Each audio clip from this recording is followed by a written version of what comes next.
জীবনের শুরুটা হয় আমাদের এখান থেকে। এই স্কুলের বারান্দায় অনেক খেলেছি, এই পথ ধরে অনেক হেঁটেছি, নিজেদের শৈশবের জীবনটাকে পার করেছি এই স্কুল থেকে। 1 থেকে 5 পর্যন্ত জীবনের মানেটাকে আমরা বুঝতাম না, কিন্তু একটা সময় আমাদেরকে এই স্কুলটাকে ছেড়ে জীবনযাত্রার কারণে আমাদেরকে চলে যেতে হয়।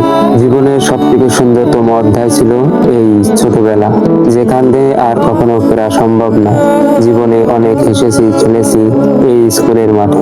আজ জীবনের অনেক বছর পার হয়ে গেল, অনেকদিন পর এই স্কুলের মাঠে আসলাম। নিজেদের সেই শৈশবের কথাকে মনে হলো যে একটা সময় আমরা এখানেই খেলাধুলো করেছি, এখানেই বড় হয়েছি। একটা সময় ভাবতাম আমরা কখনো বড় হব না, আজকে অনেক বড় হয়ে গেছি। যার কারণে এই স্কুলকে আমরা ছেড়ে জীবনযাত্রার কারণে অন্য কোথাও চলে গেছি। যদি কখনো বলা হয় জীবনের কোন অধ্যায়টাকে ফিরে পেতে চাও, আমি নির্দ্বিধায় বলবো স্কুল লাইফটাকে। ঘড়ির কাঁটা আর সময় বদলেছে, কিন্তু স্কুলের প্রতি সেই ভালোবাসা এখনো যায়নি। আজকের ভিডিও এই পর্যন্ত, আবার কোনো নতুন ভিডিও দেখা হবে।